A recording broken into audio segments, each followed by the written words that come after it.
name is Eduardo Harari. Welcome to the BarnBurner Network, Zingo TV Channel 250. Jam-packed evening of sports, jam-packed day of sports because it started early in the afternoon. But we want to remind everybody to please download the BarnBurner and Zingo applications, both in the respective stores in iOS and Android devices. While you download, please rate and leave a comment. It's always great to see how the application is working, both applications are working, and how are you liking our programming that you are watching on those applications. Both applications are totally free, so there is no reason why not to download them. Zingo TV is also available in Google Chromecast, Google Chromecast sticks, Amazon Fire and Fire TV sticks, Roku and Roku sticks, and an all smart TVs 2016 forward. Well, as it is customary, I have the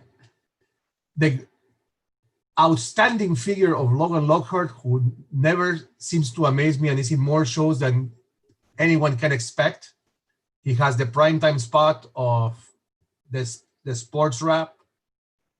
This afternoon, he had his showcase show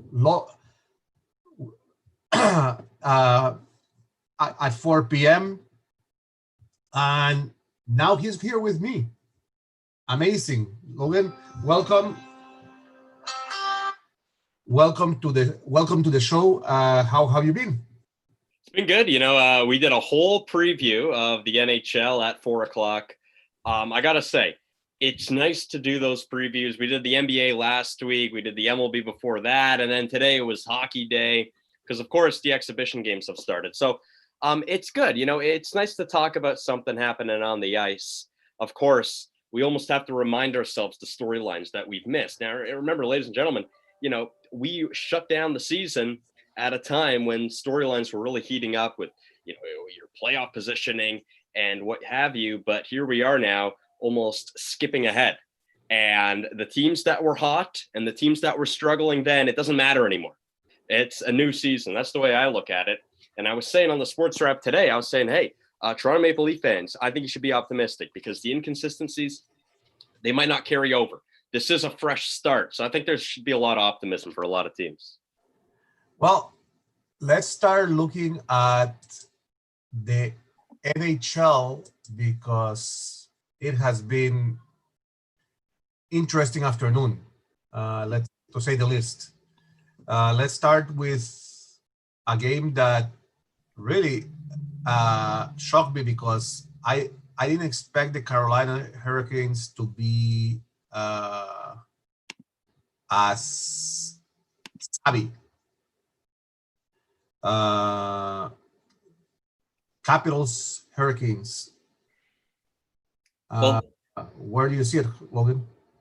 Well, look, I mean, Carolina, I said it on the show, it's tough to bet against Carolina because they almost have this mentality. It's them against the world for some reason. I'm not sure why. Carolina is going to be a tough team to beat. I like the Rangers when that series takes place, the qualifying series. I just got to trust New York. Now, goaltending is the question mark, but again, I'm trusting New York based on what I saw in late February, March.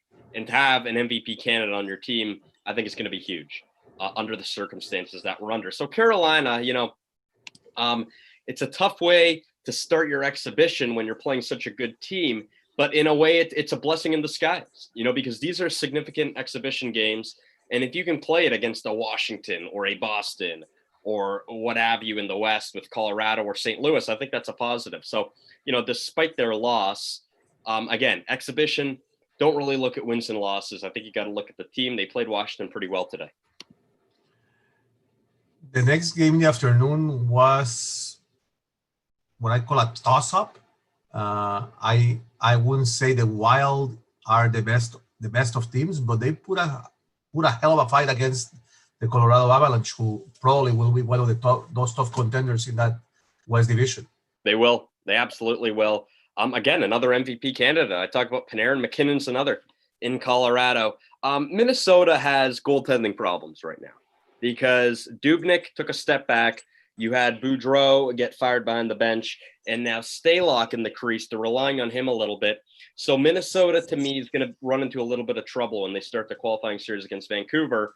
Vancouver is ready to win that. They are ready to start making some progress in their rebuild or retool, whatever you want to call it. So I think Minnesota's going to run into some trouble. I look at them as one of the weaker teams in the play-in. You know, I mean, forget the record-wise and everything, but Minnesota, to me, you know, this is going to be a short stint for them. They could surprise, and a lot of teams could, but that's just what my gut feeling's telling me. And then we come to the latest game that just finished, and that's the Lightning against the Panthers. Not a surprising result. The Lightning are one of the toughest teams in the Eastern Conference, and I think they are going to be a team to watch out for. Mm-hmm. Absolutely. You know, Tampa Bay, they got to get off to a good start. They got to make it different from what happened last playoffs, where, you know, they got off to a good start in the first period against Columbus, but then it all came crashing down. You got to get that first win. Now, I know this is exhibition, but in a way, it's significant for Tampa Bay, knowing what's happened a year ago in the playoffs, more than a year ago now. So this was a good sign for the Tampa Bay Lightning. And there's going to be a lot of people going against Tampa just based on the reason of, hey, they can't get it done in the postseason. So I know it's exhibition. I know it's Florida, and I'm not too big on Florida as we enter this. But that's a big step for them because, again, get over that hump of the postseason. I think Tampa's going to be a lot better than they were last postseason. So it helps that they get the bye. But, again, you're going to play a good team in that real first round of the playoffs. Again, significant exhibition games going on.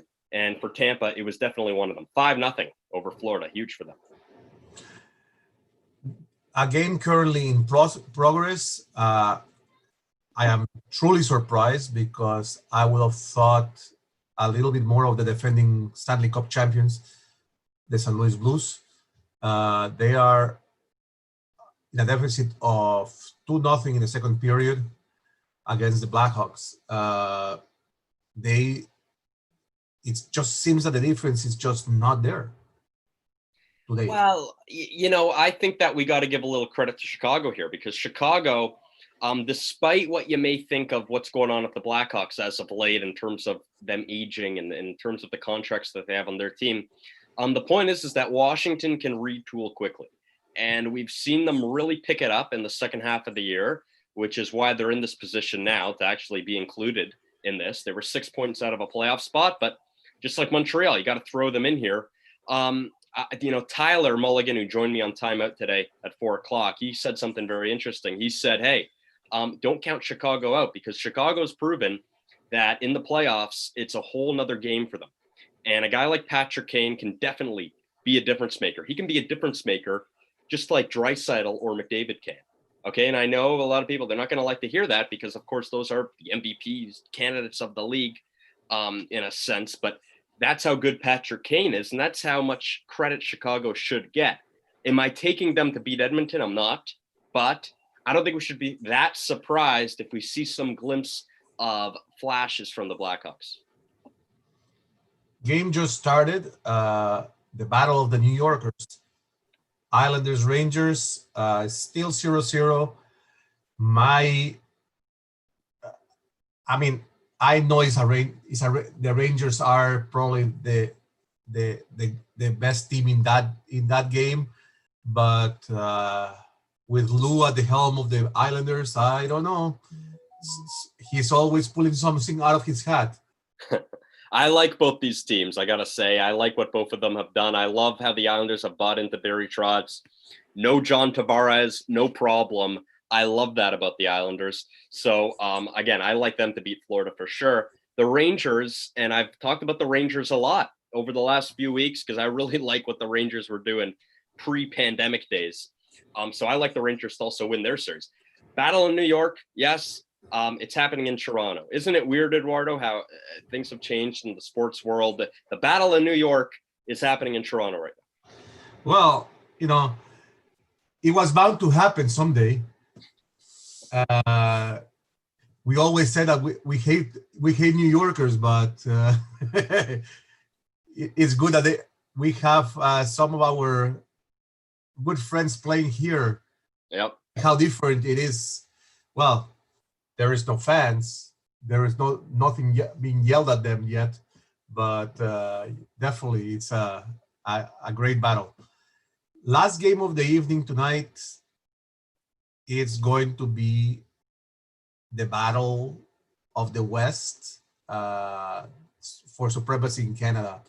One of those battles, Jets, Canucks. I want to say Canucks, but the Jets deserve it. The Jets have come far since they moved back to Winnipeg.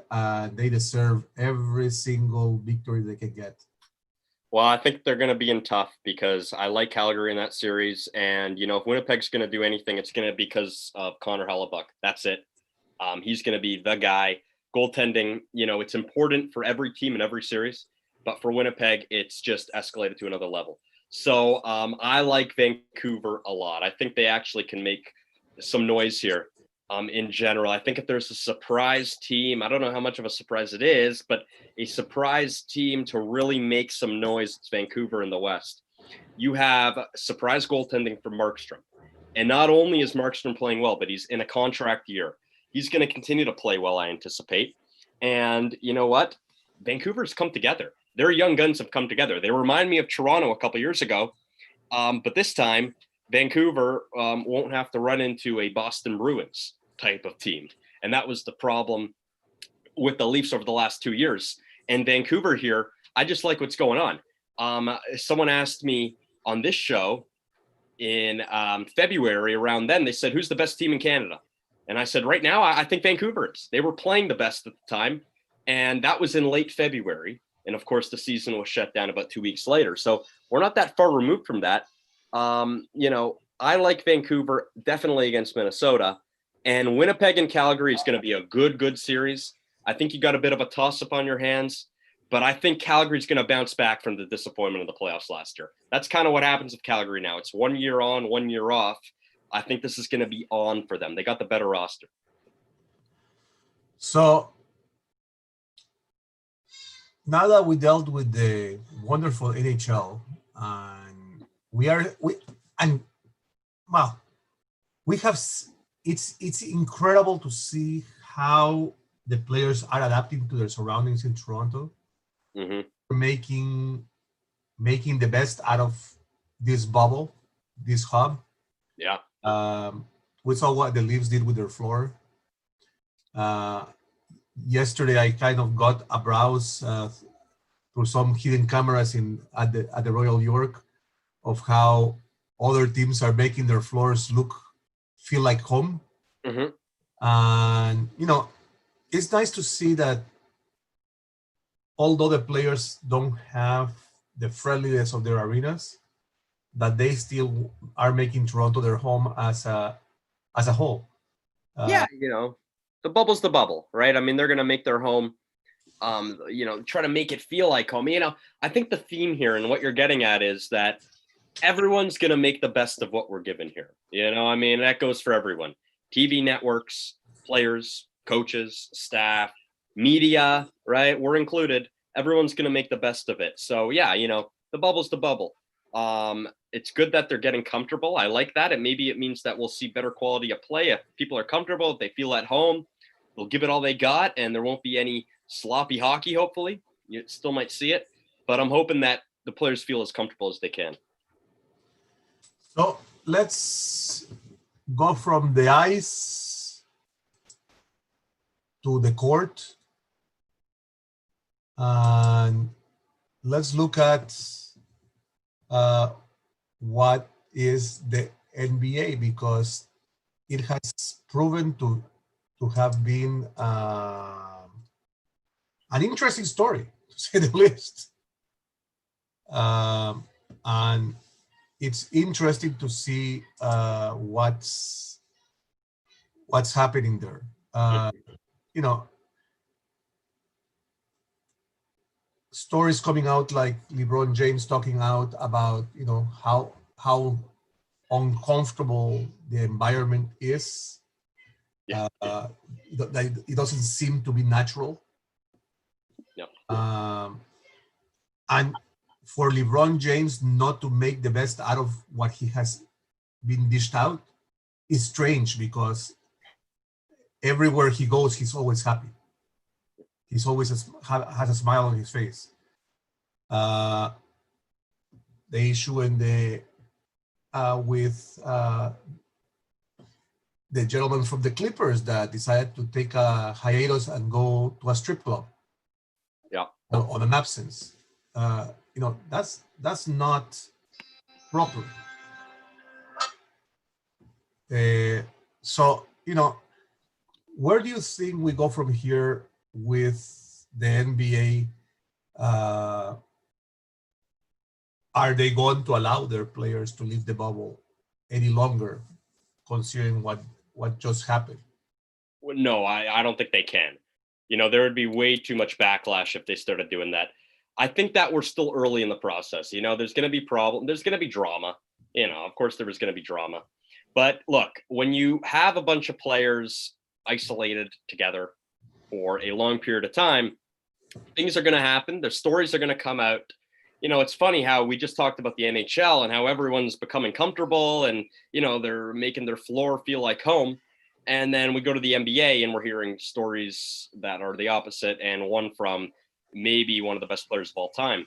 So with the NBA, look, it's still early. It's early in the NHL, but look, everything's going to be different. Every league is going to be different. I think it's case by case.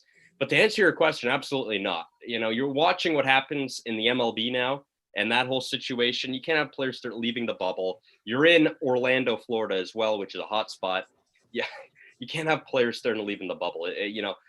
Too much heat would come down on them. So let's look. Let's look at what happened yesterday with the Raptors, because it was a game that showed a little bit of disorientation for the Raptors.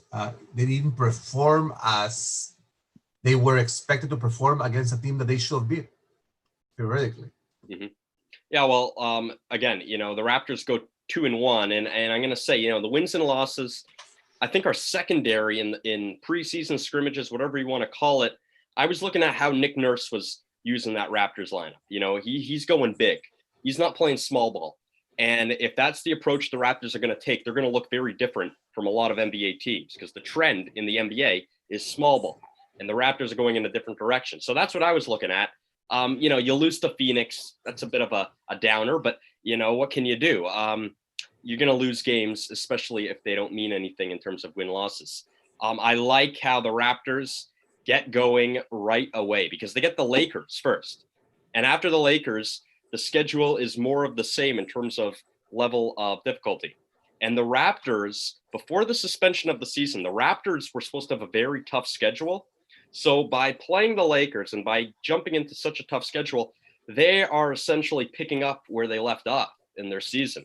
And I think that's beneficial for the Raptors. I mean, they missed out on playing a lot of very good opponents that would have given us a good indication about how good this Raptors team really is. Again, they were injured, banged up a lot of the year. We missed out on seeing them get tested against good teams, but we're going to see it early right away. That's the part I'm most excited about with the Raptors, seeing the Lakers first. And then you got other teams. They see Denver in there as well. So they're going to be tested early. It's going to be really important because, again, I'm not taking Toronto right at the top of the East right now. I got Milwaukee and Boston ahead of Toronto. And if you ask me about Philadelphia, Eduardo, I think it's a toss-up. Yeah, it's going to be, to say the least, it's going to be an interesting tournament, because once we get into the playoffs situation, the teams will, I think you will see who utilized the time during the break well, yeah, and who just decided to play it relaxed. Mm-hmm. And we know that the Raptors were very serious about what they did during that break, but it's amazing. Now, one of the interesting stories that has come out of the NBA, I was reading an article actually this morning, and it shows the involvement again of the NBA in the community at large. The NBA basically lend out their staff, their medical staff, to the city of Orlando to do pop-up testing for COVID. Mm-hmm. You don't see many leagues or many organizations that will bend backwards and forwards to enforce community involvement. Mm-hmm. I mean, have you heard of, in these times, have you heard of anybody just volunteering their staff when they're in a bubble? Personally, I haven't heard anything, but I know that the NBA has also always been very involved with the community, volunteer work. They've always done a really good job with making sure their players are involved in the community. So I know that. Now, that's an interesting story because, that would mean that, the city of Orlando and the NBA, we do understand that they have an agreement, of course, because Orlando is the bubble. But to take it to that level, it's fantastic. No complaints there. No, I mean, it shows leadership, because especially Orlando is one of the how can we say, aside from having the two hubs, the two bubbles for two different organizations, it has one of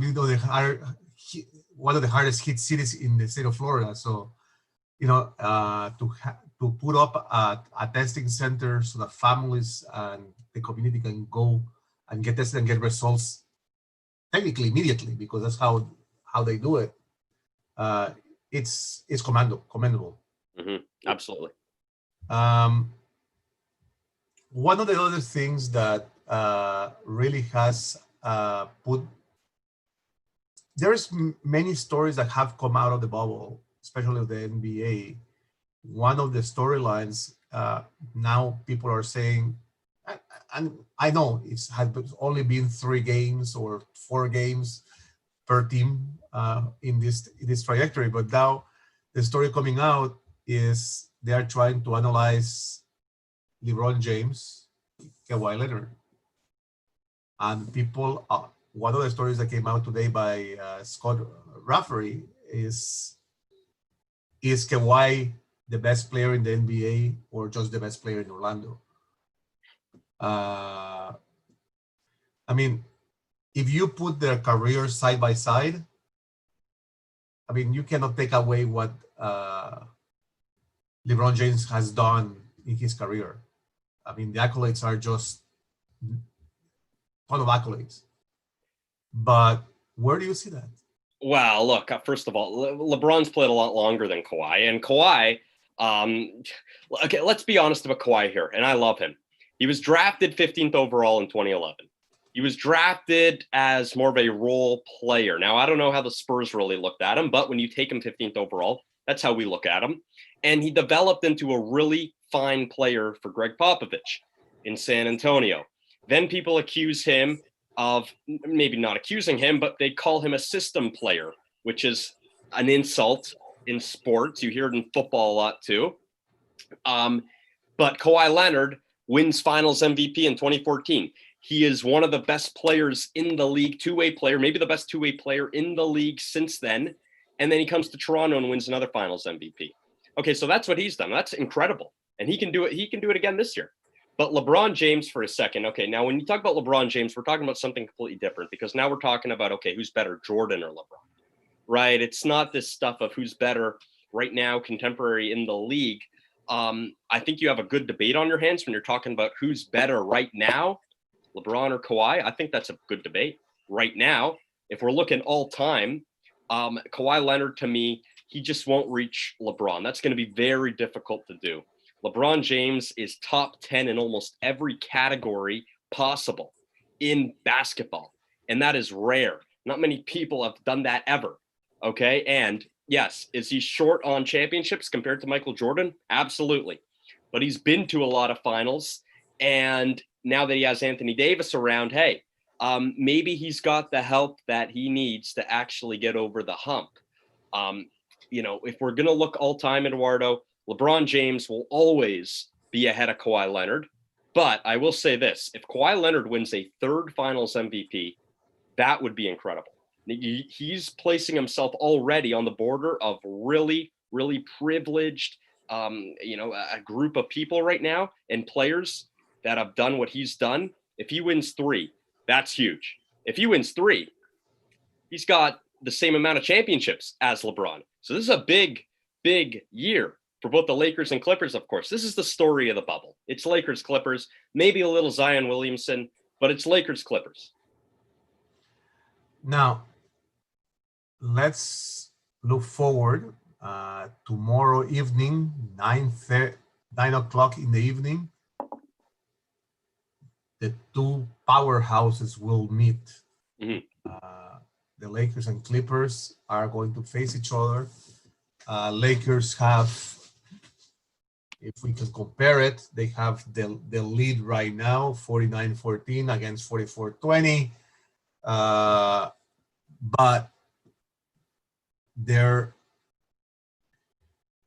But then you have the idea of Anthony Davis, LeBron James, Paul George, Kawhi Leonard.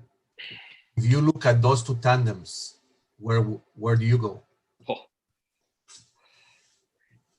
This is going to be must-see TV. And when you ask me which tandem is better, I am going to give the edge right now to LeBron and Anthony Davis because they have proven that will work. It was an experiment and it couldn't have, maybe it didn't work out. But you got to trust LeBron James. When he gets a co-star with him, that he's going to make it work. He always has in his career. And just for that reason alone, I would take LeBron with the experience in the playoffs that he has and Anthony Davis. Now, Kawhi Leonard, we can't discount his experience in the playoffs either.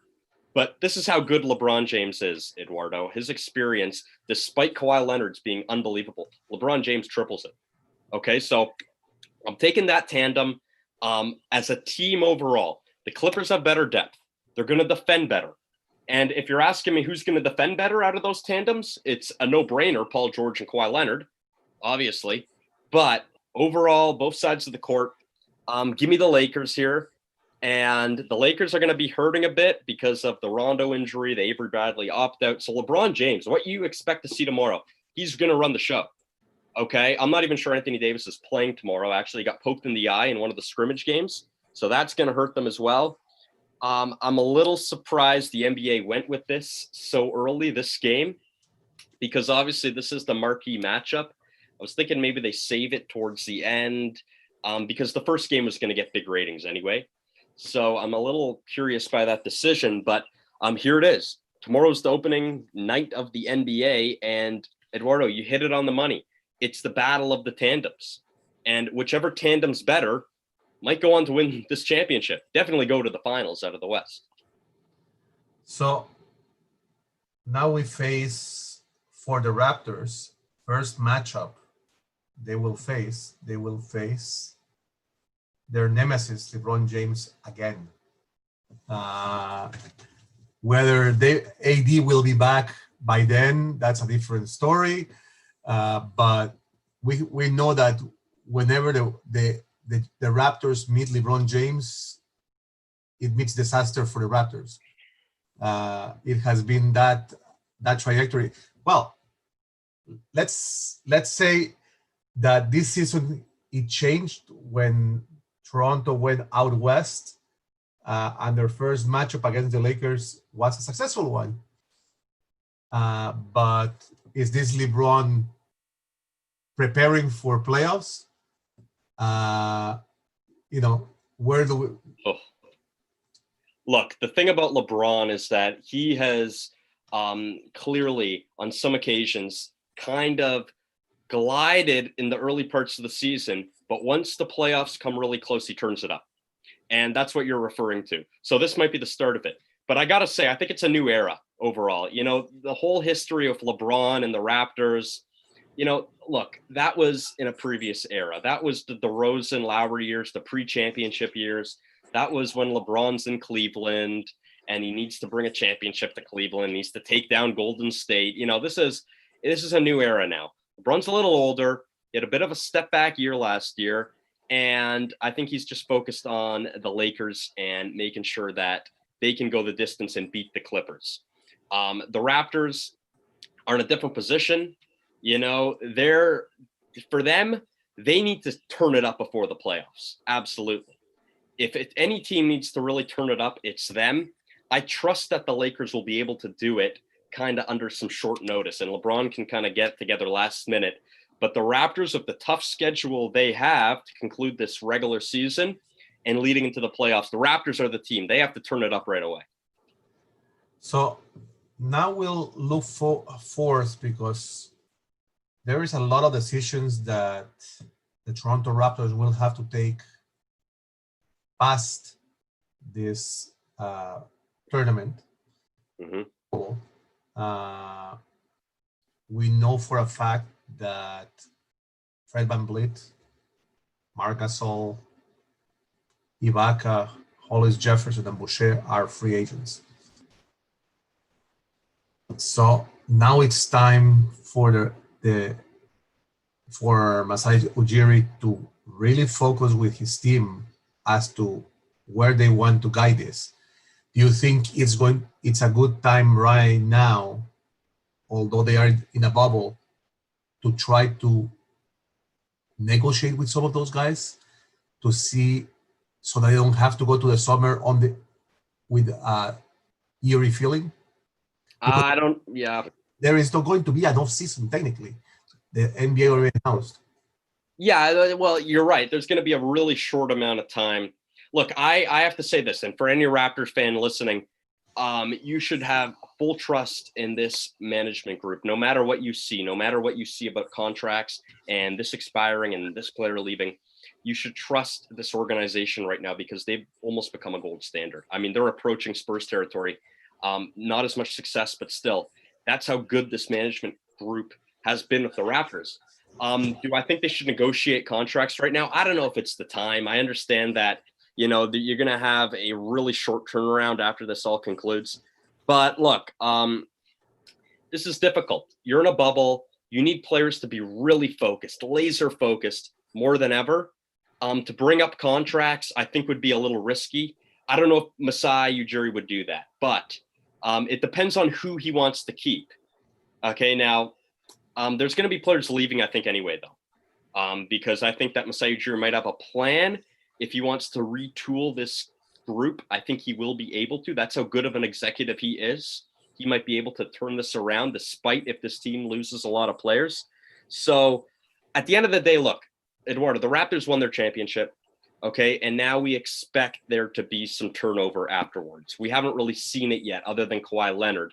And that was really rare, what happened to Kawhi Leonard. That was a one-off. But there is going to be some turnover after you win a championship. This is kind of just the last hurrah of the whole group. Will they negotiate? I don't know. They might be past that completely, or we might be wrong. They might have already negotiated during the pandemic. I don't know. So some of the things that we have to see is who would be suitable replacements for all these guys that are leaving this team. So some of the names being tossed around include Joe Harris of the Brooklyn Nets, who is a tremendous point guard. And he's an unrestricted free agent also. So, but along with it carries a big salary, because he's not going to come cheap. Especially if he's a restricted free agent, right? I mean, that would be very difficult to pull off. I don't know the situation of Harris and the Nets right now. Of course, the Nets are in a bit of a transition, because they haven't even seen Kevin Durant suit up for them yet. And they gave him a lot of money. Kyrie Irving, another one. So I'm not sure what their situation with the money is right now. I would think that they would keep him, but he's a restricted free agent. So they can get compensation back from the Raptors. No, he's unrestricted. Oh, he's unrestricted. Yeah. Okay. all these guys I want to mention to you are basically unrestricted. Other name that has been talked about is Goran Dragic. Yeah. As well, would be a replacement for Van Vliet as well. But I don't, that name to me doesn't seem logical. I don't think that he would fit the mold of Nurse. He's more of a takeover guy. Yeah, I just think I'll go back to what I said about Ujiri. I think that he'll find guys. I think that he'll work really closely with Nurse. I mean, Nurse is Ujiri's guy, full out. Let's not forget, Nurse is Ujiri's first hire for a Raptors head coach. He didn't hire Dwayne Casey. Okay, so Nurse is Ujiri's guy, and they work very closely together. And if you're a Raptor fan, you should be very excited because no matter who's going to leave, they're going to find replacements. They're going to find players that might actually do better, despite any name value or price tag that you see. That's how good the Raptors have become as an organization. So now we come to the point of the center position, because the center has been always a major issue with Toronto. They haven't had a true center in a long while. So names being tossed around are Aaron Baines of the Phoenix Suns. To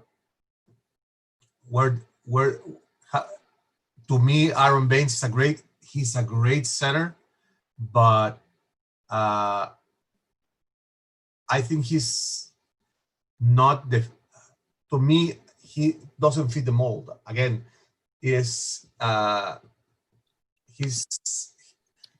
you need someone jovial here in Toronto for some reason, someone that will meld into how the other players react. I'll tell you what, Baines provides a lot of energy. I think that, he does remind me of a Toronto Raptors center in a way. Now, would they go after him? I'm not sure. But, Baines, underrated in Boston. In those playoff runs with the Celtics, he was a big part of them, actually. I don't think people realize. He's a good center.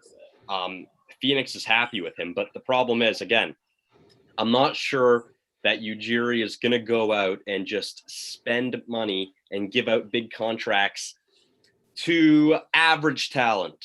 If he's going to have money around, he's going to wait and make a big splash and try to recruit someone that's very substantial. I don't think he's going to go down the route of just bringing in role players who are expensive in free agency.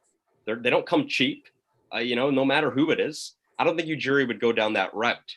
It reminds me in hockey of the Vancouver Canucks, who went down the route of signing Louis Eriksson in free agency, and they gave him a lot of money really for not that much. It was just a role player. You're paying for someone who isn't really what he is anymore. I don't think Ujiri would do that in free agency. I think that he's going to wait. Okay, he'll get cheap options. Look what he did last summer. He brought in Matt Thomas from Europe, and Matt Thomas, he's contributing on this team now. He's an effective player for the Raptors. So I don't think Ujiri would go down that route of spending big money in free agency for role players. I think he'd wait for a huge splash. So I'm just going to throw out some of the names that are being tossed out, and you tell me what you feel. Okay. Danilo Gallinari from the Oklahoma Thunder, Paul Millsap from the Denver Nuggets, Wesley Matthews from the Milwaukee Bucks, Myers Leonard from Miami Heat are some of the names in the honorable mention category. And we know for a fact that Masai is trying to land the services of one true giant in Giannis. So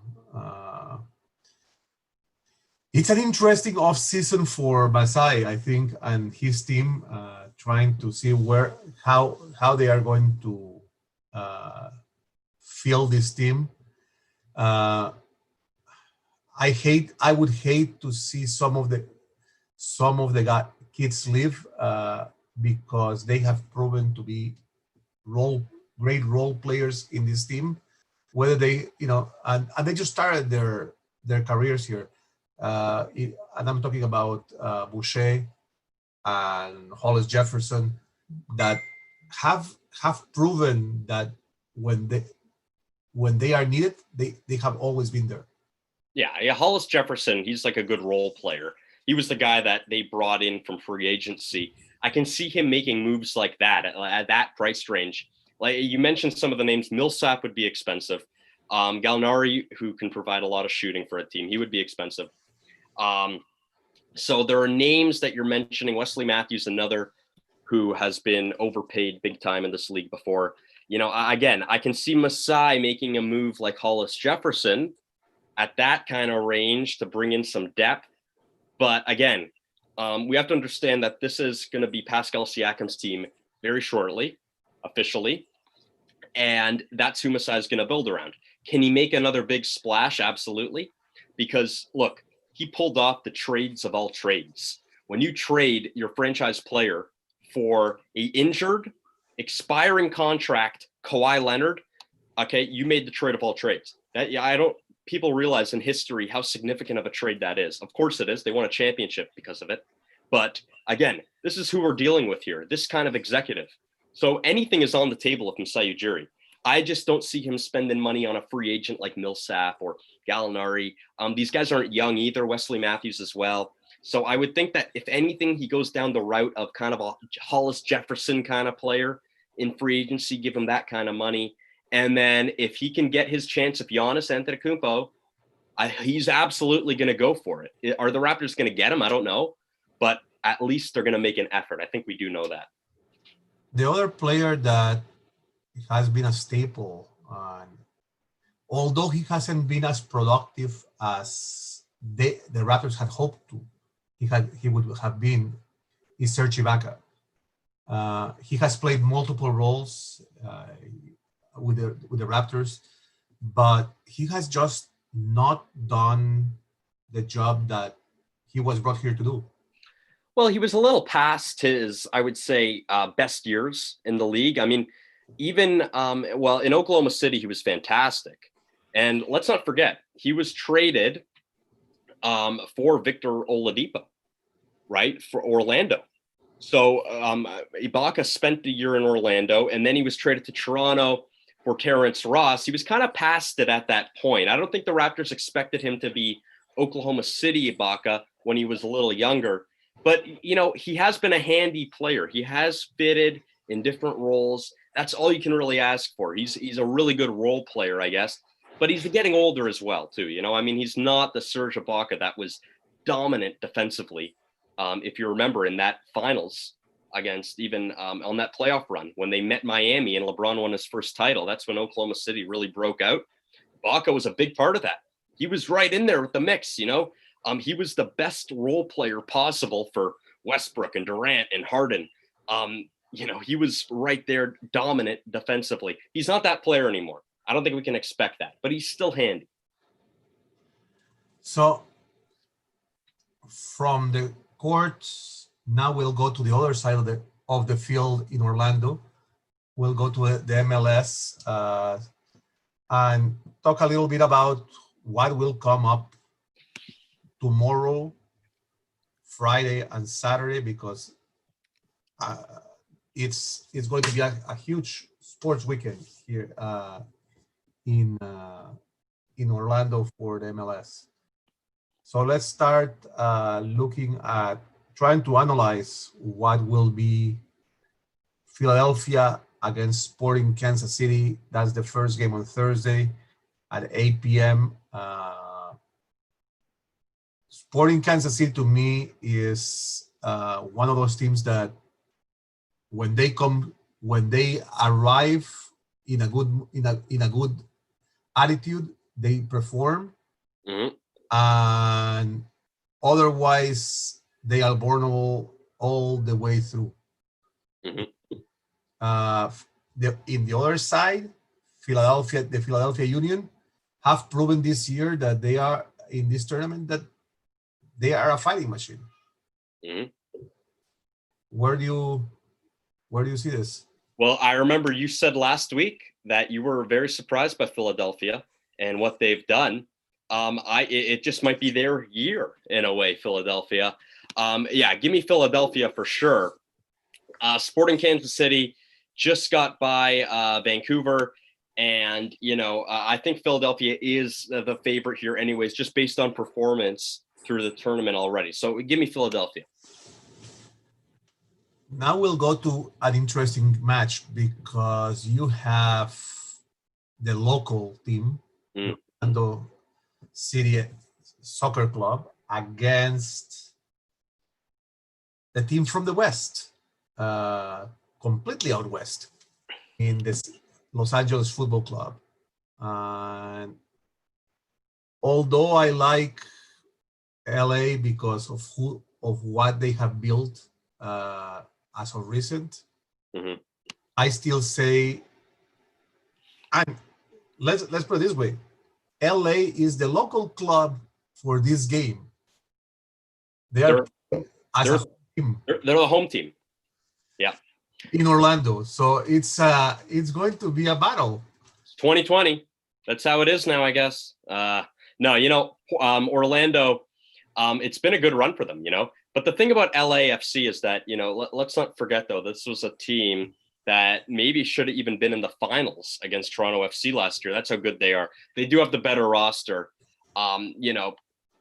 Orlando, who hasn't had much success, they finally get some wins going here, and now they run into LAFC. So unfortunate for them. I'll take the better roster here, LAFC. The games of Saturday, the first game at 8 p.m. To me, are two teams that don't play a major effect in this tournament, and I don't know how they made it through. Minnesota United against the Earthquakes. San Jose is a team that has been in the up and down clock throughout the years. You never saw them make too much of a wave, let's say. Minnesota, they have an issue with defense. And they made it through a very strange performance in the qualifying tournament. So I don't know. It's strange. Would you say that this is the game that will most likely be forgotten in a sense? Because it sounds like there are two teams that you don't have going very far beyond this round. Yeah, I would say so. I mean, it's one of those games that you don't feel it either way. Yeah. But the clincher game on Saturday night at 10:30 has the Portland Timbers against New York City FC. And two different styles. One team plays very over the air, wide open. And the other one is a tight run squad that plays European style football. It's a strange matchup. It's going to be difficult to see where the strategy is going to be there by either of the coaches. I don't know. How do you feel? Well, the edge would go to New York City FC, of course, right? Because they defeated the Eastern Conference, the finalist in the MLS Cup last year, representing the Eastern Conference in TFC. So New York, again, if you go based on roster, it's New York, and they defeat Toronto FC, which I don't think you were too happy about, but that's how it is. So I am very unsure of what's going to happen here, but it's just like I don't see much happening in the sense of where this is heading. I don't see it. There is some controversy there, but we'll see. This weekend is going to prove to be interesting. And we only have, after that, the two semifinal games and then the finals. on August 11th. We're almost done here. You know, it's a quick tournament. That's what the MLS wanted. They wanted to get in there and get out of there in a hurry, and they're going to wrap up and find a way to salvage their season. So very different approach that they took from the other leagues, but they're kind of different from the other leagues anyway, so they can get away with it. The one thing that has been rumored is that there might be another startup of the season after they depart from the bubble.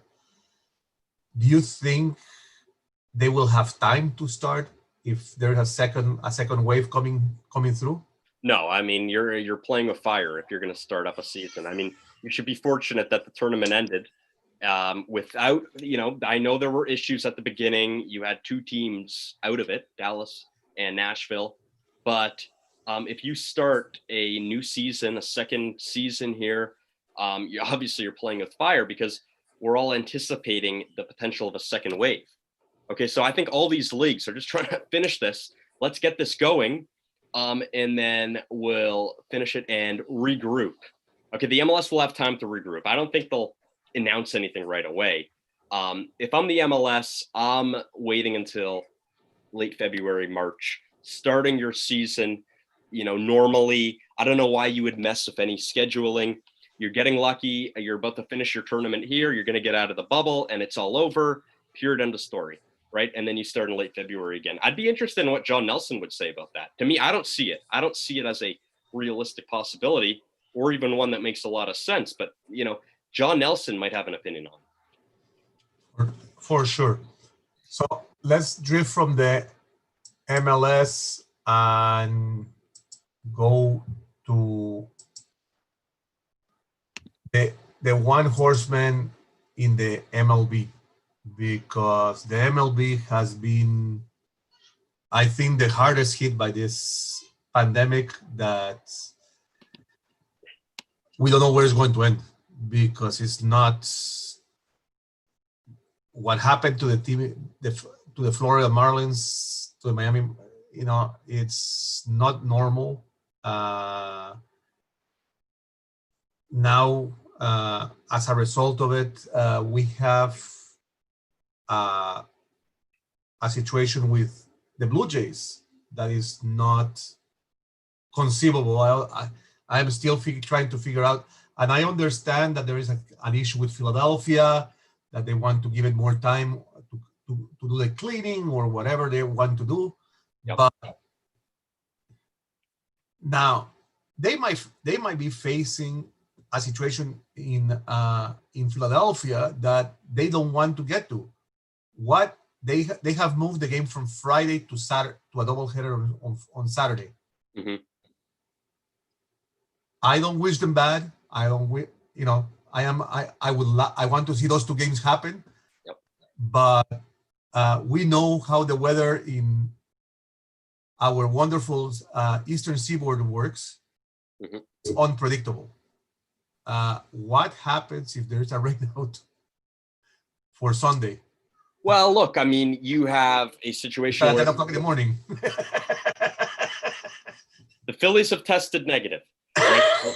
That's important. The only positive cases and tests that have come through have been related to the Marlins. So that's kind of what we can take from this and say, okay, so it's a Marlins issue. Something happened within the Marlins. Now, the MLB has a lot of reworking to do. And the problem that you're going to run into now is running the risk of playing an MLB season. Some teams will play 60 games. Some teams will play 50 games. Some teams will play 48 games. Not everyone is going to play 60 games. This is becoming very obvious. Okay, and I don't know how people are going to feel about that. That sounds to me as a controversial topic, especially if we're going to talk about playoff teams and people are going to say, hey, why did this team play 60 and that team only played 50, right? That's what's happening here. And I think the commissioner knows this. I think he's acknowledging that this is going to happen. They're going to go based on win percentage, I think, to decide who's going to be in the playoffs. Because, again, there's not enough days to be made up here. Okay, now the Marlins, we're already missing out on a lot of days. They haven't played all week, number one. And now we're running into an issue where you only have 60 games in 66 days. So there's not a lot of time here to make up for the lost time. They don't want to go beyond October 1st or September 27th for this regular season. This has to get done, and the show has to be on the road continuously. So look, the MLB is going to rework the schedule, and they're going to do whatever they need to do, because under no circumstance they're going to be in really hot water if they have to shut down this season. Huge. It just can't happen from their perspective. So since we are talking about Toronto Blue Jays right now, let's look at what's happening, because it has panned out to be a very interesting game right now in Washington. We are at the top of the 10th inning, tied 0-0, and we know, I hate to say it, but extra inning games are not the Jays' forte. Well, now you add a runner at second base now for extra innings. Yeah. So here's the thing about the Jays: you have Nate Pearson start the game, and they don't give him any run support. Look, Max Scherzer is on the other side, so let's acknowledge that. But this has happened on a couple of occasions now with the Jays. They get a really good outing from a starting pitcher, and they don't provide run support. This has happened with their 2 losses of the year. Eduardo, let's look at it from Washington's perspective. Washington, who is your defending World Series champion, has just started the season 1-4. From Washington's perspective right now, they're thinking, we cannot lose this game. Okay, so I expect Washington to win this game. Not only is it extra innings, and with the new rule, it heavily favors the home team. Oh, but the Jays are the home team right now. Okay, that's right. There you go. Okay, but I still stand by what I say about Washington, because it's urgent for Washington. You know what I mean? They're 1-4, and in their division, you can't get off to that kind of start. So from Washington's perspective, they have to win. But it's tough, because I'm watching this and I'm going, hold on for a second. The Jays are acting as the home team. It's very weird for me. It's bizarre. Did you see the crowd noises? They're cheering for the Blue Jays. Yeah. It's just a bizarre scene. Only 3 hits apiece for each side. And Nate Pearson, who pitched fantastic in 5 innings. It's a shame that they couldn't get him run support. But again, Max Scherzer's on the other side. So what a pitching matchup tonight. This is exactly what we drew up yesterday, previewing the game. We said it's going to be a pitching matchup to see, and it has been. Here we go, top of the 10th inning. It had to happen to the Jays as a home team, that they are in the 10th inning, because I think there are not many people in the U.S. cheering for the Jays at this point in time. They are getting the best of both worlds. So let's talk a little bit about Nate Pearson, because Nate Pearson was not supposed to pitch this season. No. At all. If they were going to bring him up, they were going to bring him up probably in late August to avoid him losing the 7-year wonderful framework that both Atkins and Shapiro have in mind. Yep. I think that he will outlast them in the team, but that's a different story. So far, two great performances by Nate Pearson. One in his debut in the preparation stage, and one today. Where do you see Nate Pearson evolving? Because he's a young kid. Yes, he has great velocity, but you don't want to burn him out. And Toronto has the tradition of burning out young pitchers because they want to get them exposure. It seems they have a pitch count on him of about 75. So he pitched 5 innings today. He was in that ballpark of 75 pitches. It looks like that's going to be the plan for him for now. I was concerned at the beginning hearing that he was going to be a starter, because I'm thinking, okay, how are they going to use him? What's his pitch count going to be? And wouldn't he be more effective in the bullpen anyway with that velocity? But the Jays, they've made the decision from the beginning. Hey, we want him to be a starter long-term. We're going to start him out as a starter. Because Eduardo, you know, there's been situations in the MLB where teams have started a guy out in the bullpen that they hope can be a starter one day. And once he transitions from the bullpen to being a starter, it just hasn't worked out. Joba Chamberlain is one. Think about that. New York Yankees, that didn't work out. There's been a lot of examples, but the Jays have committed to Pearson as a starter from day one, and I commend them for that because it's difficult to do. It could have been really easy just to throw him in the bullpen and have him go out there and pitch an inning and face 3 batters or whatever, at least. But they said, no, he's going to be a starter from day one. So good for the Jays on doing that. And if they put a pitch count on him, they got to stay consistent to it. It's frustrating at points. I understand. I know that it angers and frustrates a lot of people when you see a great outing from a starting pitcher and then the manager has to go and pull them because of a pitch count. I know it's frustrating sometimes, but again, it's all part of the blueprint. And there definitely is a blueprint with Nate Pearson in Toronto. Yeah. So one of the things that I have my fear with Major League Baseball is the idea that they are not, that you are hearing stories of players leaving the confinements of the hotels, leaving the confinements of the stadium, and it shocks me because they have seen what has other leagues have done. Yeah, they're just not applying the rules. Mm-hmm. Do you think we are going to conclude the season? Yes. And I say that from the point of view that the MLB knows how costly it would be if they shut this down. They are only going to shut this down if they absolutely have to. They're not going to shut it down because, hey, we had an outbreak here and this is becoming unsafe. Let's stop it. They're not going to, that's not good enough a reason for them because there's too much money at stake for them. I understand where you're coming from. I understand that there's going to be a lot of people saying just shut it down. But the MLB, if they're committed to a season, they already started it. You know, it is so much more costly for them to start a season and then shut it down midway through than it would have been if they just didn't do anything at all. Remember the conversation we had? A lot of owners, remember when they were negotiating that CBA? It was a lot of owners don't even want to play because of the fear of shutting it down midway through, you know, because that's so costly, owner to owner. That hurts their bottom line big time. And just because of that, I'm saying, if you're asking me right now, is the MLB going to shut this down? Gut feeling going to say no. We are going to conclude. So let's look at the teams playing right now because it's interesting. There is great games going on currently. We have the White Sox leading the Indians 4-0, bottom of the ninth. The Indians have man on first and third with, if I'm correct, with 1 out. Mm-hmm.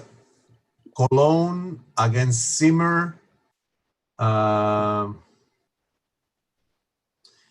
So look at those two teams and tell me because that American League Central is going to be a battle. It's a battleground. There is one too many teams that have the possibility of making it. Yeah, the 16-team playoff format really helps the AL Central, I think. Now, you have a couple bad apples in there with the Royals and the Tigers, which is fine. But when it comes to Minnesota, who I really like this year, and their schedule's quite easy at the beginning. I know Minnesota hasn't got off to a stellar start, which has been disappointing from their perspective. But the White Sox are a team that I expect to be in the playoffs. Absolutely. I believe that Cleveland is poised to bounce back, just like the Cubs are in their respective Central Division in their league. But the Twins, look, you know, they are one of the best offensive teams in the American League. They just are. And they improved their pitching in the offseason, and they're a team that's going to make some noise. They got a bad draw last year when they ran into the Yankees at the worst time possible, and that's why their postseason run was cut short. But here are the Twins coming in. They're 3-1 right now. They're a team that I expect to win that division. And absolutely, Cleveland and the White Sox, Eduardo, I got them right in the mix. Now, Cleveland, I think they're going to kind of be in the Blue Jays tier. You know, if we're looking at who's competing for, you know, those final two spots, other than the division winners, absolutely, Cleveland and Toronto are going to have to contend with each other. Wow. I'm looking at the game is tight for the Blue Jays right now. Well, you have bases loaded. You have the bases loaded. Yep. So here's your opportunity for the Nationals. Again, we have to acknowledge the people and remind them that the Blue Jays are the home team for this. So when it says top of the 10th, that is referring to Washington batting. And of course, they started that inning with a runner on second base, and they've loaded them up somehow. But again, you don't want to. Yamaguchi. I said, I don't know if you remember my commentaries from when we did all this started, before we started the season, the MLB, and I said, great acquisitions, but not the solution. I still say the same thing with Ryu. Ryu is a great pitcher, but why would you go out and buy two pitchers that are technically over the hill? And we are seeing it now. Top of the 10th, bases loaded on the one single guy that brought it there. Well, look, the only positive thing about this extra inning rule is that, you know, you'll have the same advantage in the bottom of the inning, which means that you can kind of get into, you know, a bit of a situation where you're giving the opposition a jam situation where they have to get out of it. But yeah, bases loaded, not good. Yamaguchi, like you say, who has seen one previous appearance. Yamaguchi's role on this team has been quite interesting to me, because at first I'm thinking, hey, he's going to be a long reliever, like they said. And now you see a situation, you saw it in Tampa Bay on Sunday when he made his debut. They put him in an incredibly high leverage situation. And here they are again. So I think they don't really know what they're doing with Yamaguchi yet. I think it's just a day-by-day thing, and they'll figure it out. But we'll see how he does. Did he strike out the side? The last one? Doesn't seem. Something happened, because we are at 0-1 again, and I did see some. So bases were loaded. Okay. Let's go to the next game that we have on the screen here. Reds leading the Cubs, top of the 7th, 9-5. Two great teams. Impressive. It's like, I mean, if you look at the two lineups, the Reds to me are lacking a little bit the pitching side. But aside from that, if man by man in that batting order, you cannot fight it. I think both these teams are going to the playoffs. You know, now Cincinnati is making me look bad right now, because I chose Cincinnati to get in the playoffs, and they're 1-4. Similar to how Washington has started off poorly as being the defending World Series champions. But Cincinnati, I think they will bounce back. You know, in a shortened season, I like the additions that they made. I think it will benefit them in particular.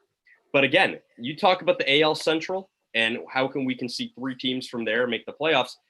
Absolutely. In the NL Central, I expect that you might see four teams make the playoffs in the NL Central. Now, with the Reds, we have our Canadian representative at first base. And I think one of the hottest guys in baseball right now, Joey Votto. Yeah. I mean, Votto has made a comeback from a horrible season in 2019, and is just that bat is smoking. What do you think will happen with Bodo? What type of season do you think he'll have this season? Pretty well, probably a good one. Now he's gotten off really hot, and that will die down soon.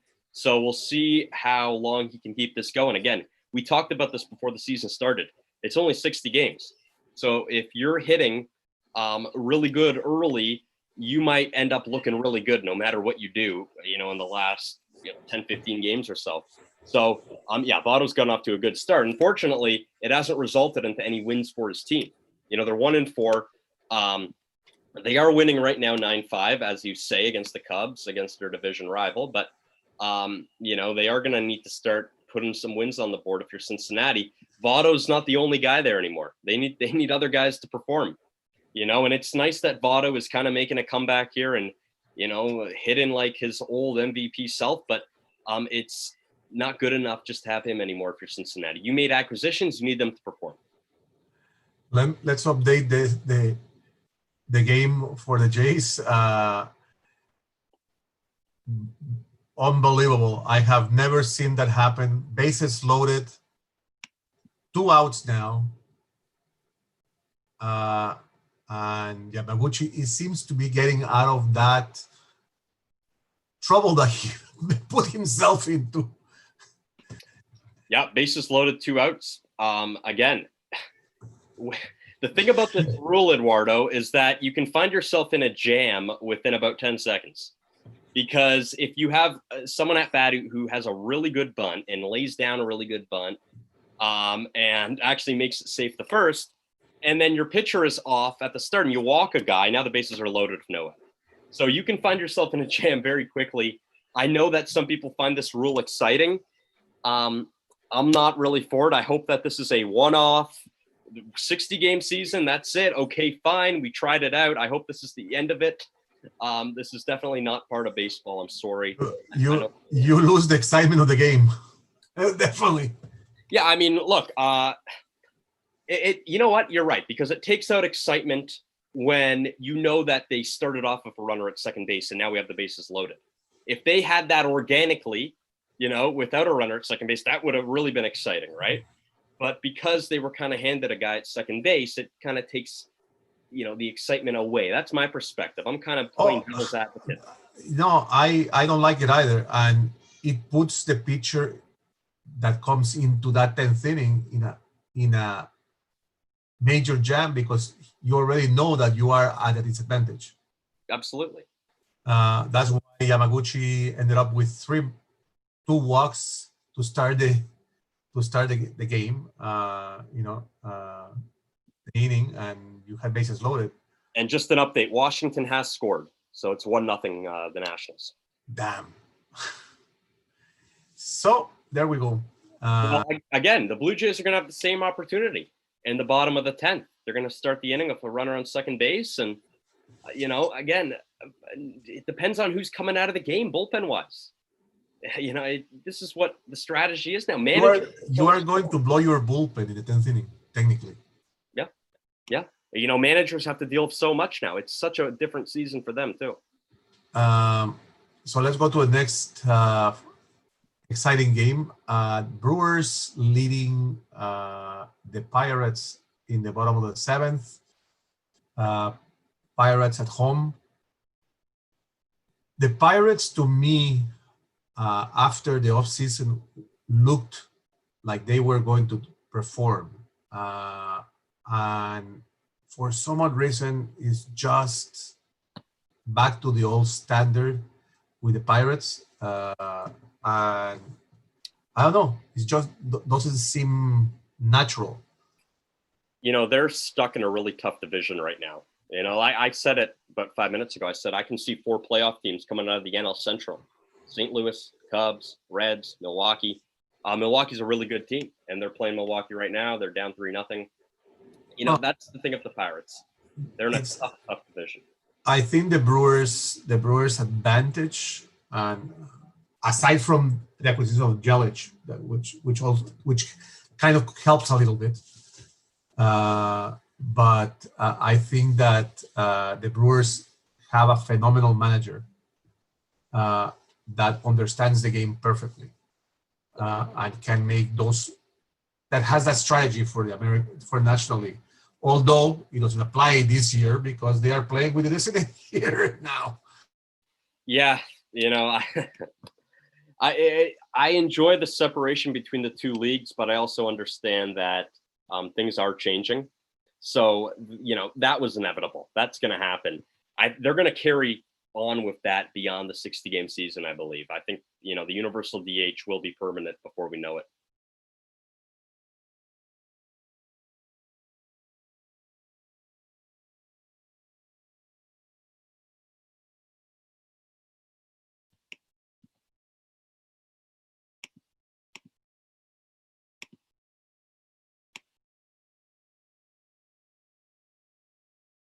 And it looks as though we have lost Eduardo.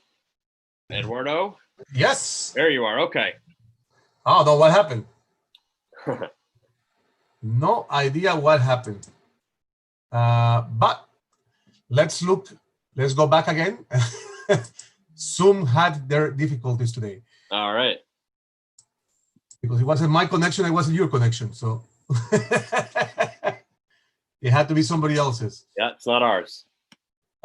So let's look as we were talking about the Brewers. I think the Brewers management on the field is probably one of the best. Mm-hmm. You have, and like I said, the acquisition of Yelich was a great one, but I think that when you have a great strategies as a manager, it helps. That can look at his players and get the best out of them is at the perfect situation. Yep. Craig Counsell, the former Brewer himself, and he's done a great job there. He's actually one of the longest reigning managers now. It's hard to believe, but that's the case. You know, I think he's entering his 6th or 7th year with the Brewers, so he's been there a while. And if we're going back to the Blue Jays here, it is still in the top of the 10th. There was a challenge. There was a manager's challenge, I would assume, on the Washington run, but I don't know for sure. But it still is 1-0 Nationals, top of the 10th, 2 away. And it's a 3-1 count. Oof. Oh. And the bases are still loaded, yes.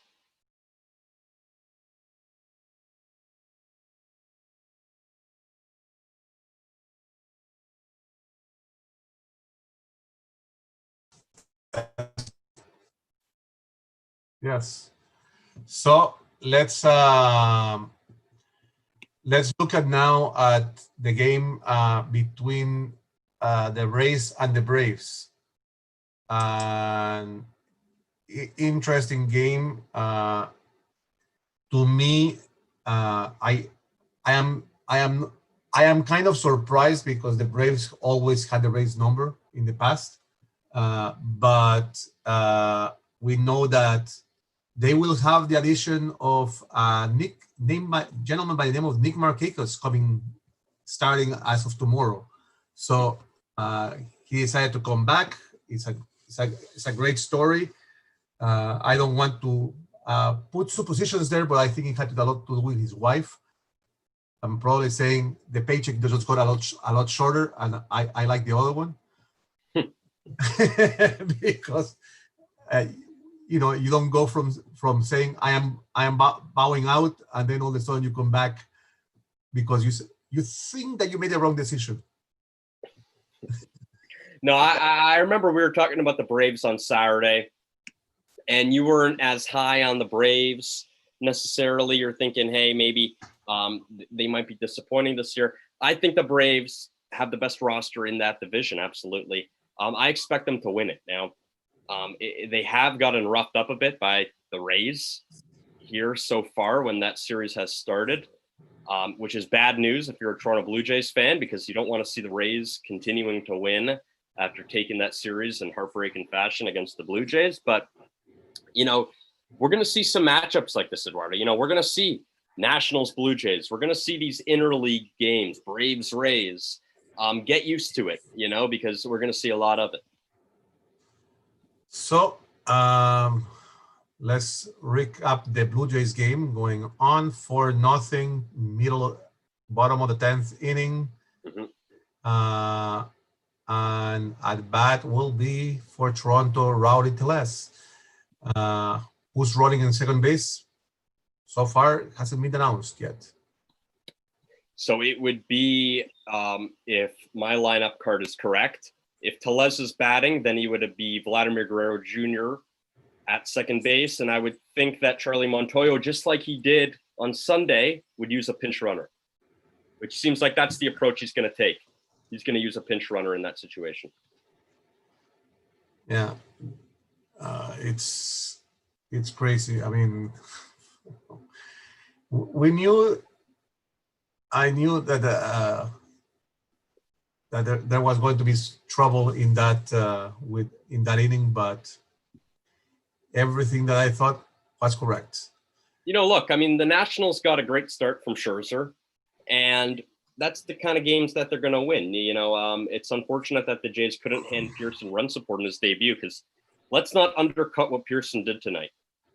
He was tremendous for the Blue Jays in his debut. So let's not undercut that at all. But when you got Max Scherzer on the other side, that's what he's going to do. He's going to pitch a game like this. And he put his team in a position to win in extra innings. And they took advantage of that rule at second base, clearly, because they got the Blue Jays in one terrible jam when you had bases loaded almost right off the bat. So now we'll go to the game, to a World Series rematch. Let's put it that way. New York Mets, Boston Red Sox, top of the 7th. Mets leading 3-2. The 1986 World Series? Yes, You remember that? Correct. And lucky for the Mets that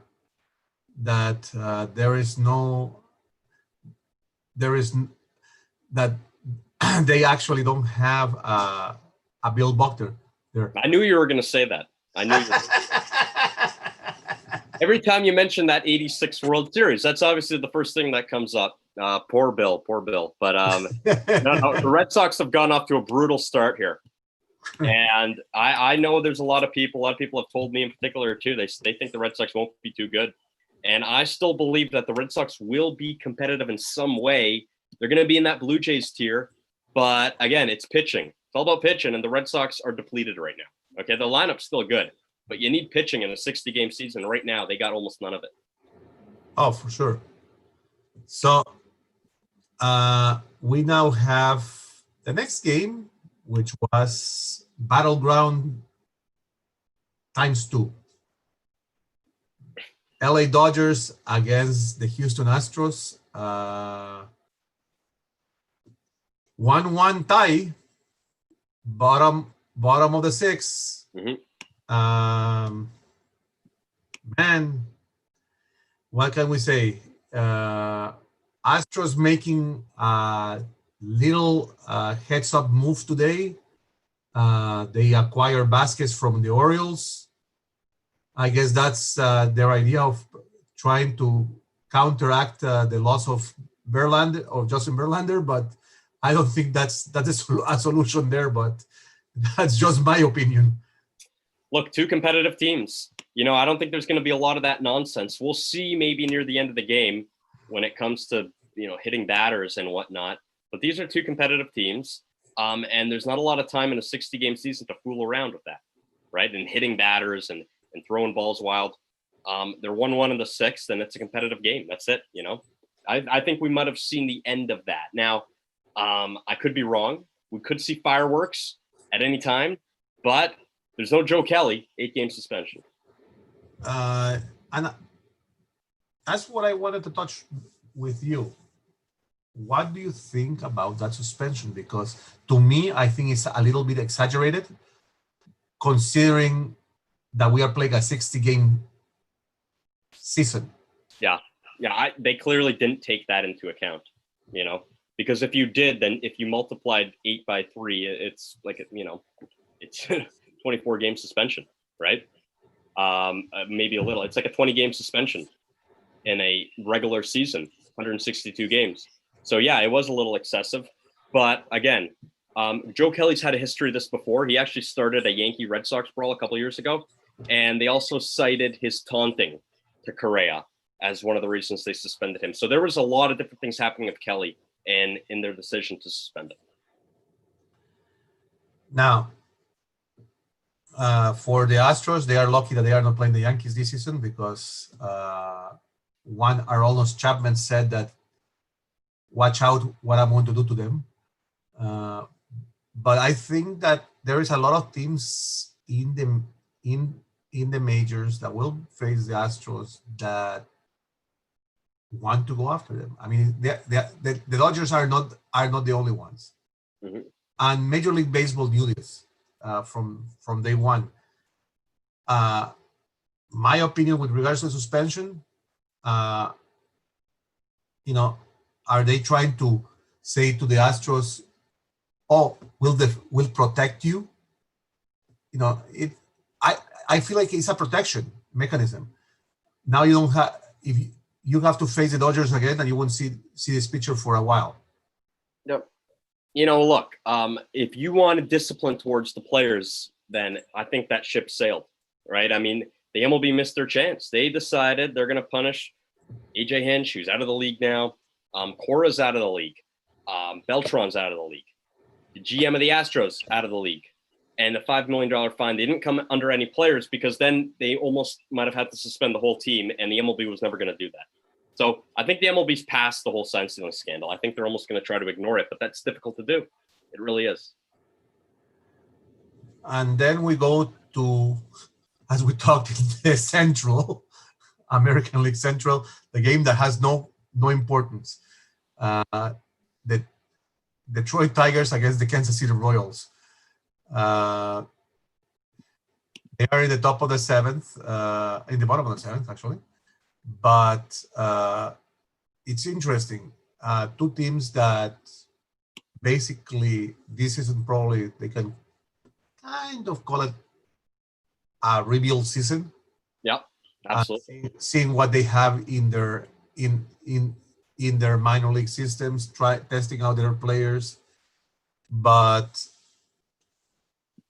do you think that these are teams also that could look at trading players right now in the midst of the 60-day season? Absolutely. I think you got to take advantage of it all you can.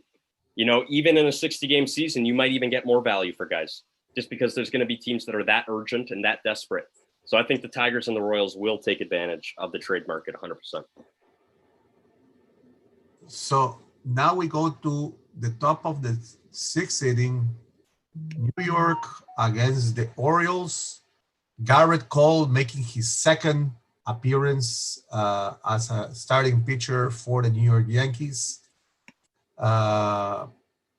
It seems like he didn't have too much luck in his debut with run support, but today the Yankees came out and said, "Here you go, boy." They got a leadoff home run from DJ LeMahieu. So, we were expecting almost a slow start from the Yankees because, that game was postponed. The MLB reworked the schedule, but the Yankees came out like they do. And I said it before the season started. If the Yankees get off to a good start offensively, then they're going to be rolling for a while. And it's going to be a while before we see the Yankees go down. Now we go to an interesting game. Cardinals Twins. I have the Cardinals pegged to do something major this season. They are a strong team, both pitching and batting.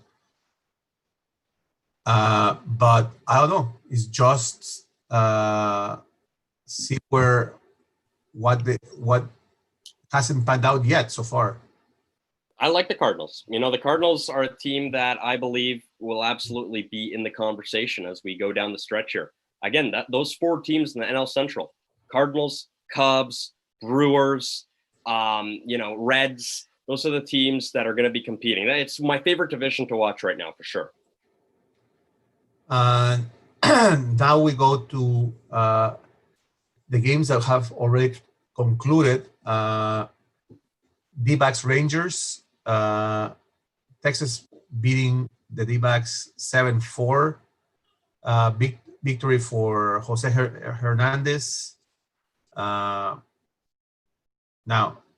his first win, his CRA didn't look too good. Looks good right now, but he did defeat Chaffin, which is interesting. The Rangers always tend to surprise people. They are a strong team that has the power to come back from behind. Where do you see them this year? I see them in the Toronto tier. I think that the Rangers, even though they won their first game of the year against Colorado, they went off to a bit of a slump there. They lost yesterday against Arizona. They needed to bounce back quickly because the Rangers were almost in a big-time slump territory. They got out of it today. Lance Lynn is pitching really well for the Rangers. So that's a guy that you got to keep out for. He had a great first start on opening day against Colorado, and he had a really good start again today against Arizona. The next game that is the White Sox Indians game, 4-0 for the White Sox. White Sox have got into a awful route very early this season so far. It surprises me because they are normally the team in the AL Central that is always has a hot start. Mm-hmm. The first time that I see them struggling. They're going to be fine. You know, I think it's too early for that. I mean, I know it's only a 60-game season, but I think that we still have about, 2 weeks from really saying to ourselves, okay, they're out of it or they're in it. And the White Sox, I know they're going to be in it. So despite their start, they're going to be fine. So let's go back and recap on the Jays because they are still at the bottom of the 10th. Now 2 outs, 3 to count, and the runner still remains at second base. Yep. Doesn't seem that they have been able to capitalize on that second base runner. Is just amazing. But it has. And this is something about Major League Baseball, and with the Jays particularly. I think Montoyo is utilizing a little bit more often than they did before in previous seasons, and that they don't play basic baseball. Mm-hmm. They are still aiming for the walls. Mm-hmm. And I don't know how you feel. The game has changed so much that you don't see strategy. Put down a bunt. Put down a hit and run. It's strange. It's just strange to see not to see that type of game anymore. Yeah, the Blue Jays developed this reputation last year of being a swings for the fences team, but I think they're trying to improve on it. I saw Biggio do a lot of things in that Tampa series that would lead me to believe that things are changing. And I think Montoyo knows what you're talking about. I think that he has acknowledged that, and they will get better in that category for sure. Well, we have men at first and third with 2 outs. Let's see if we can put the rally caps on and get ahead of this. Now, as you know, we are past, almost there. So we'll have to leave it here, Logan. It has been a great show with you. Always, you always get the best out of me, and it's great to have you always. And I want to just advise our listeners to remember that they can also listen to this show on the BarnBurner Radio Network and its 122 platforms on social media. Remember also to go to BarnBurner.ca for all the news. BarnBurner, watch it, hear it, read it, download it, but especially live it, because sport is back and BarnBurner has it all. For Logan Lockhart, this has been Eduardo Harari for Spanglish Sports World. Until next Wednesday, when we will have back our co-host, Lloyd Mosby, officially. This has been Spanglish Sports World on the BarnBurner TV Network and Zingo TV Channel 250.